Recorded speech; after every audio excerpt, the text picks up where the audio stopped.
in a Word document, and I self-published. Awesome. So, and I was able to do so for like less than $100. Like, God just made everything just work out. I got the copyright and the graphic, everything for like less than $100. Wow. The whole book done. So is your book based on, like, hers is based on Yes, trauma? it's all my personal story. It's 4 phases.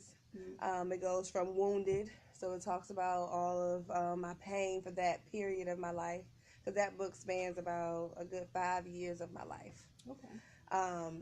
So it starts off with pain and ends in free. And yes, I actually did have some negative feedback about doing a poetry book because they said poetry goes over people's heads. Right. So I was starting to read my poems and like, okay, how can I dumb this down?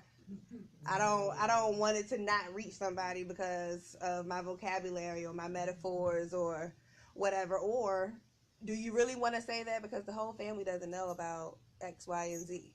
Right. Family sexual abuse, all of that sort of thing. So I had to call my mom. I had to go to my aunt's house. I had to have whole conversations with family members. Okay, I never talked to you about this before, but I'm about to release this book and the whole world about to know. So let's talk because I'm putting the book out anyway. And so there was no negative feedback from mom and auntie? No, they were just like, okay, well, that's your story. That's what you want to do. Awesome. So, yeah. Family, they give you that okay. It helps out a lot too. Does it give you more inspiration once mom said? Yes, because well, first I had to pray about it. I was like, I don't know if I want to tell my mom.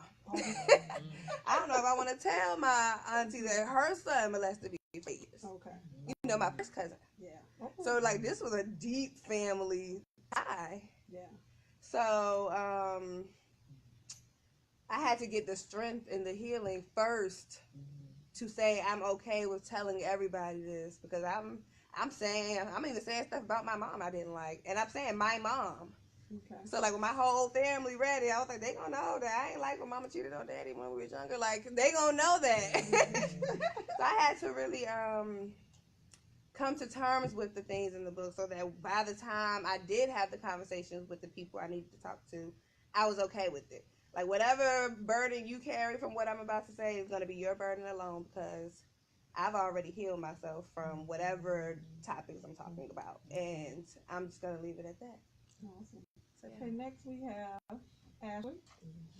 Ashley, you are a co-author, correct? Of this book called I Have a Story to Tell. Got a story to tell. Got a story. Got a story to tell. Got a story to tell. What, each one of you gonna give your own version of it though, but what made you decide, okay, we're gonna be a part of this book. How am I gonna be a part of a co-author of this book? And what chose you to make your chapter of this book? And what chapter is yours? Let us know what chapter you are. Mine is actually chapter 3, Nasty Boy. Okay, and what made you decide, okay, I'm going to do chapter 3 and I'm going to do Nasty Boy? Okay, well, Jackie, she had her epiphany. She came to me and she said she wanted to get a couple of authors together to co-write a book. And she said, you know, it was in her vision. It was given to her. And me knowing her, this was something that was put on her. So when she said, you know, it's based off Biggie and your chapter would be Nasty Boy. And I was like, I had to think about it for a minute. I said, Nasty Boy. I said, wait a minute. I said, what am I supposed to do with Nasty Boy? You know, so I'm thinking, I'm like, okay. Now, a part of it is 2 parts to it. You know, the first part, it talks about spicing up relationships. I'll say that. And then the second part of it talks about my domestic abuse and rape. But just going through the chapters, you know, trying to figure out how to write, I was like, wait a minute, how am I going to do this, you know? But it came to me, and I was like, at the end, when it came together, I was like, I see what she was trying to do. She was like, I knew you were going to take it there. But she's the mastermind behind that. So when she put it on me, at first I was like, wait a minute, you know, but it came together. So when you told your story and you decided chapter Nasty Boy, okay, so if I see your book and I see that chapter Nasty Boy, I'm not going to think you're telling me a story about your life. I'm thinking you were talking about some nasty boy or something nasty boy did into something. So in order for me to say, nasty boy. Okay, I guess I'll read that. And then will that first line get me more interested in really what nasty boy would mean to me? Yes. Okay. Because I hear nasty boy, I'm gonna think something else. When you first read it, you think, and that's what I thought too. I was like, wait a minute, again, but when you read it, you definitely see it, and it does like a complete 360. And so when you got that story out, what you said when you went through sexual molestation and all of that, did that bring up a lot of memories, a lot of tears? Was it a real hard struggle to complete this? Yes, it was. It was very hard. Just trying to relive those moments.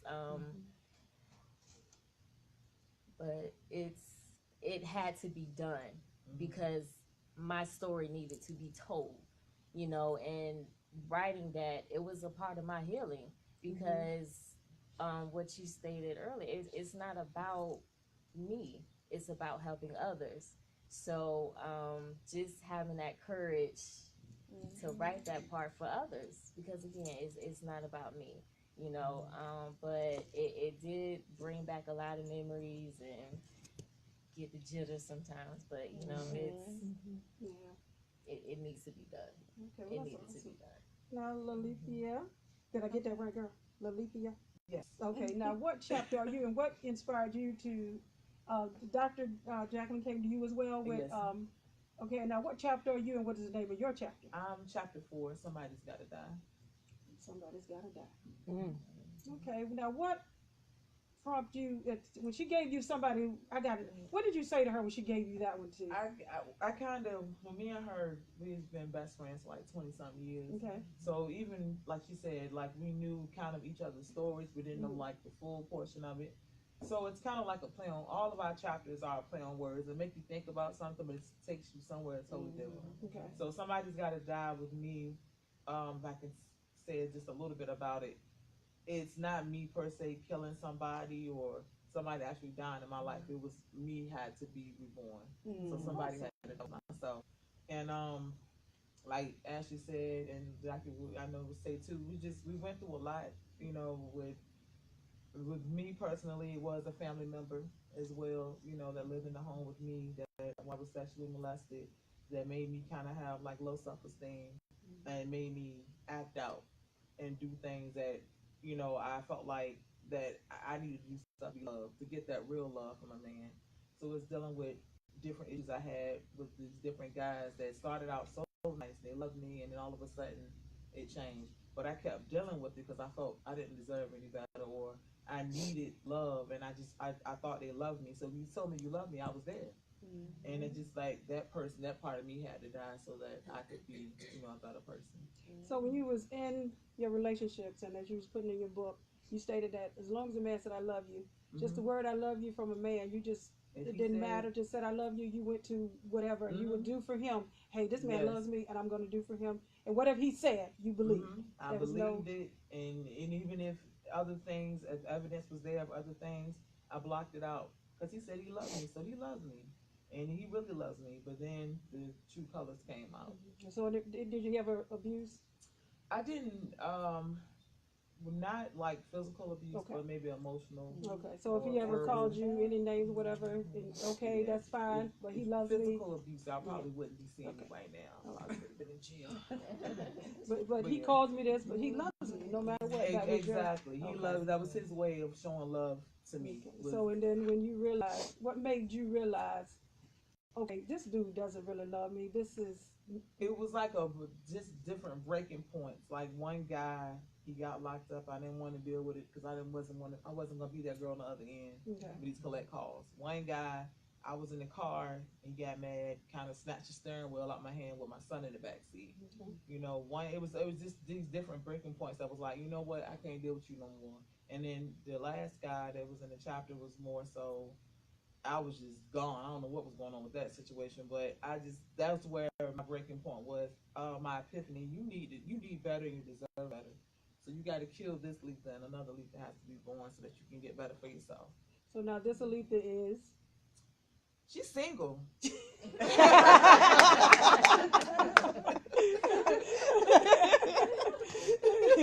And the Lisa don't take no more stuff, right? No, not at all. She's been single for a while.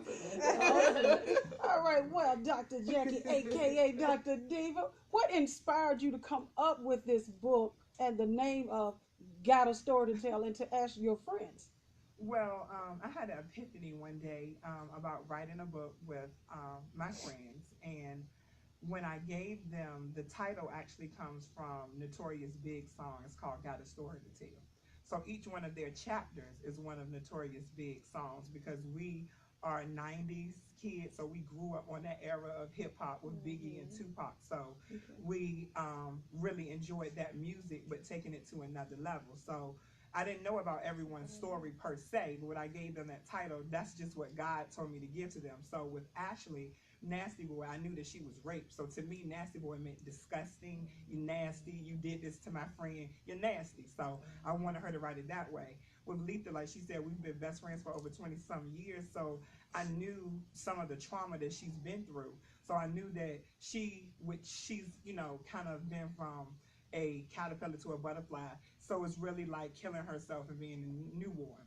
And with the other ladies, it has some of the same ideologies as well. So with myself, I am chapter 6, which is the last chapter, and mine is called Sky's the Limit. And the reason why mine is called Sky is the Limit is because I don't have the typical story of abuse or growing up in a dysfunctional household. I came from a 2-parent household where my mom was a teacher. She had a master's. My dad was educated. I didn't have any of those traumas. So my trauma came later on in life. So the reason why mine is Sky is the Limit is because everybody expects so much from me. And at that point, I wasn't a doctor when I got into this situation, but I was working on my doctorate. But I've been an honor roll kid, straight A, Dean's List, you know, straight from high school to college, just like the kid that the parents want. But I got myself involved with a guy. So my Sky's the Limit, when everybody thinks that my chapter starts off by saying, I know that you're thinking about Sky's the Limit to me with achievements, but my Sky's the Limit is talking about getting high, because my fiance was a drug addict. And when I met him, I did not know that. And I go through the chapters telling you signs that I saw, but I wasn't into the street, or I didn't know what to look for. So as the story unfolds, people are looking at me, and it goes through other themes such as incarceration. He became incarcerated, and all these different things that I went through as an adult. So it doesn't stem from a childhood. It stems from really, you know, close to recent events. So when people read my chapter, that's what I always say, they think it's going to be Sky's the Limit, because I'm always trying to reach the Sky's the Limit with my achievements. But his idea of Sky's the Limit was getting high. And did you ever try anything with him, or ever thought you wanted to go that route? No, so and even he the funny thing is, he never even would let me see him get high, or he never would even bring it around me. The issues that started to come into play was him stealing from me, from him always needing money, from my things coming up missing, just from sketchy areas. And he would never even bring that around me until he just couldn't do it anymore, and he had to come to me with it. So other than that, no. So how did you feel, being that you was that golden child on the pedestal, straight A student, Dean's List, mom is an educator, dad is educator? How did that make you feel? And did anybody find out that your boyfriend, oh my God, not Jacqueline's boyfriend, who was a drug dealer? Right. How did that make you feel, and where did that put you in? Well, I was embarrassed. So a lot of times, I would come up with things like, anybody that knows me, like why my name is Dr. Diva, is because I've always wanted to be like a diva. So I like have glitter lipstick, and I have this certain foreign car and those type of things. But people would see me sometimes, and I would look bad. So it had been to the point where if he had taken all my money, I couldn't get my hair done. Or if he had taken all my money, I couldn't get any makeup. Or I rode around like for 2 or 3 years with a rejection sticker on my car because I couldn't afford to get my car. But I would just make it seem like it was something, oh, the beauty or the makeup artist couldn't come to do my hair. Or when I went to the car mechanic, he said that he had to order another piece. So people were starting to believe me, but in the back of people's minds, I knew they were like, something isn't right. And it had gotten to a point where I have a professional job in addition to my other things that I do, but I was coming to ask my parents for money like every other week. And they were looking like, what's going on? And before our book signing, like I think kind of like Brittany said, I had to go and tell my parents, this is what I'm telling in this book. Because I didn't want them to get there and be embarrassed about what I was going to tell. And my dad is very like reserved. So I figured that like he would be totally embarrassed by the story that I was telling. So when I went to tell them, he says, somebody told me that he was on drugs, but I can come to you with it because I felt like you would get so bent out of shape or so upset with me that I didn't say anything. But it was like a sigh of relief off of me when I was able to tell them, because I didn't ever want anyone to tell them, even though someone did, without me explaining myself and my situation. Right. So now this is gonna be for all you guys. Any one of you can answer. As you all guys were talking, and nowadays we get a lot of bullying going on. A lot of young children are being molested. A lot of young children, but nowadays they are committing suicide or threatening suicide. Did any of you ever have that thought because of being molested and because of being abused? Did you have that thought that I would be better off just not being here on earth? Well, in a portion of my book was that, like I said, I had a professional job, and I still do, but I worked at another job. And you know how you feel like everything is closing in on you. So I was like I told you, I've always been top of the class, all this. So my performance was kind of slipping, but it wasn't to the point where I felt like that they should like chastise me or say anything to me, because I was still doing the things that I needed to do. But one day I went in the office and they said, you look bad. Like somebody just said that, and I was like, you don't know what I've been through to get here. So as I was driving to work one day, and she can tell you, and my parents could tell you, I said, one day I'm going off this bridge. And I was like, my home life is hell, and this job is hell. And I say in the book, God, you no longer hear me. I know you don't hear me, because why would you put me? Like I'm thinking to myself, why would you do this to me? So every day I would contemplate that I was going to commit suicide. But then one day he just answered my prayers, and he got me out of the job situation. And then eventually my fiance had gotten into rehab, so things started to look better. But I did contemplating it at least for a year, seriously, on a daily basis. Leatha? Mine that's the beginning of my chapter, because that trauma that I experienced as a child, and then I was going through bullying in the school, and I was going to like a private school where you think you're gonna go and it's gonna be daisies and sunflowers, but it wasn't. My lips were big, and things about African American that makes us beautiful. These little boys was making me feel like something was wrong with me. So that with bullying in that school, I did attempt suicide at 12. So it was like, yeah, because of that trauma, and because of feeling like I had to be so much more, because a person that I really trusted took my innocence. And then I'm going to this school and they're joking on me, and I just didn't want to live no more. So my story, like Somebody's Gotta Die, is like a 2-part. Yeah, I contemplated, attempted suicide, and then I knew at the end, that I had to kill those thoughts in myself. But yeah, I did, and it was because of that, because I had very low self-esteem. Ashley?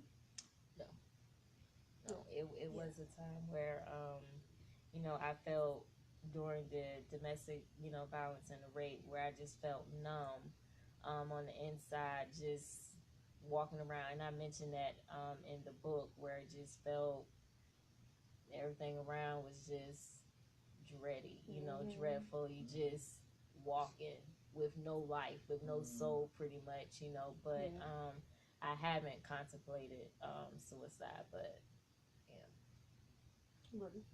yes, I attempted suicide when I was about 23. I'm 30 now. I was just like, okay, I'm just gonna take I was on antidepressants and anti-anxiety medication. My grandma passed away, long story short. My grandma passed away, and I just got out of like an abusive relationship, and I had an abortion. And then, like, all of a sudden, I have anxiety. And I didn't know what anxiety was or anything like that. It was affecting my work life, my friendships, my relationships, everything. So, eventually, I ended up on short-term disability. And I'm 23. I'm so young. I'm waiting for my disability check to come in the mail. I'm explaining to I lived alone in my own apartment. I'm explaining to my parents why I can't pay my rent, my car note, the whole thing. And then one day I took all of the rest of my antidepressants and anti-anxiety medication. But thankfully, you have to, according to my research after the fact, you have to mix that with alcohol or some sort of narcotic in order for it to work. So it wasn't Right. For it to do what it was supposed to do. I took almost a month's supply. It was 15 in each, so it was a good 30-something pills. And I took all of them and laid down under the covers with the fan on. Like, okay. And you're still here. I'm tired of this. Yeah. And I woke up feeling woozy. I called the poison control place. Like, excuse me, I think I took one too many pills yesterday. What do I need to do? I don't feel good. Like, I just didn't feel good. I just felt so miserable. And I was just like, okay, God, like, this is a sick joke. Like, at that time, I was just like this. Oh, okay. So you're going to keep me here feeling like this. Like, I felt terrible. I went to work. I had to leave. Went to the hospital so I could get my stomach pumped. I thought, okay, so maybe they just need to pump my stomach. But I couldn't tell them the truth about what I did because they were trying to commit me. And I was going to school at the time for psychology.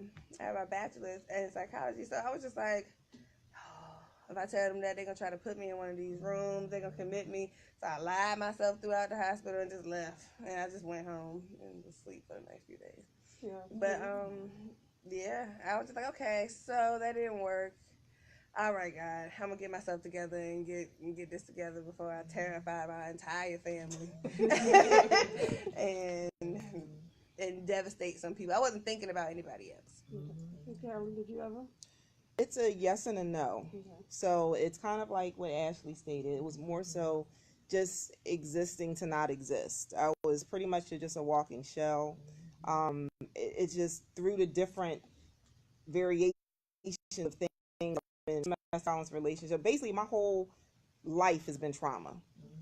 Like, to the point where to not be in trauma didn't feel right. Okay. Like, not that I purposely looked for trauma, but that's what only existed. Yeah. From as far as I can remember up until, I guess when I finally, snapped out of this stuff, realized, no, I need, like you said, somebody got to die and it got to be me. Yeah. So, it wasn't necessarily, remember as a child trying to run away. I remember, because my abuser was my father, so my father molested me. So I just wanted to be away. And, being in school, being bullied, I just wanted to be away. Like, I didn't know how to make myself go away, but I just wanted to go away. So my mind was gone. I've had several nervous breakdowns. So I've been existing to not exist. And I had to lie and fake the funk at work, through court, so they won't take my child away. I needed to be on medication. I needed to be committed, but I couldn't. Because I couldn't, so I had to be I'm fine. I had to say I'm all right, but I wasn't. So therefore I had already killed myself a long time ago because I never even knew who I was. So I was already the walking dead. So all right, I'm open the floor. If anybody out here have any questions, raise your hand or don't have to raise your hand, just go ahead and ask. Just choose any one you want to ask questions to. Nobody?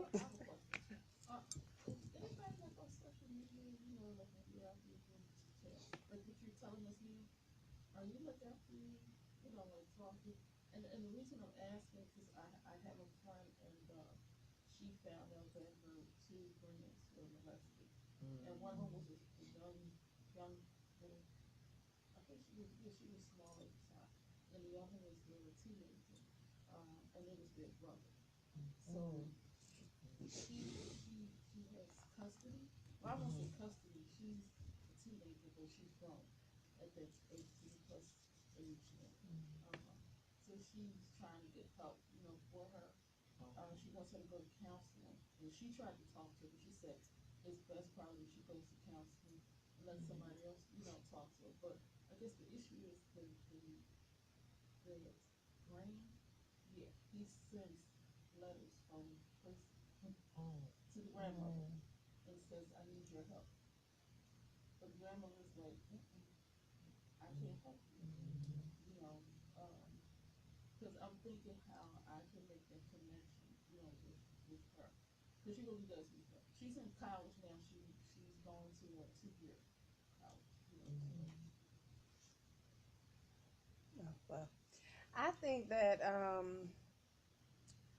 first, like, I think someone should assess where she is mentally, because a lot of times you have to reach people where they are. And it could just start off with just small things, just asking her how she is, but she's not going to want to feel smothered or feel like, something's wrong with me and everybody is, checking on me, and she don't want to feel like a charity case, I guess you could say. But just talking to her, seeing what she's doing, paying attention to what types of activities she's doing, the types of people she's around, because she could end up in a situation with a man that is destructive due to what happened with her in her past. Sure. So, keep a close eye on her, and then maybe start off with just like some support groups, and y'all can go with her if she chooses to go, or go on your own. Be an example. Maybe you need counseling. I think we all could benefit from counseling. I really do. Maybe you could be like, you know what? I thought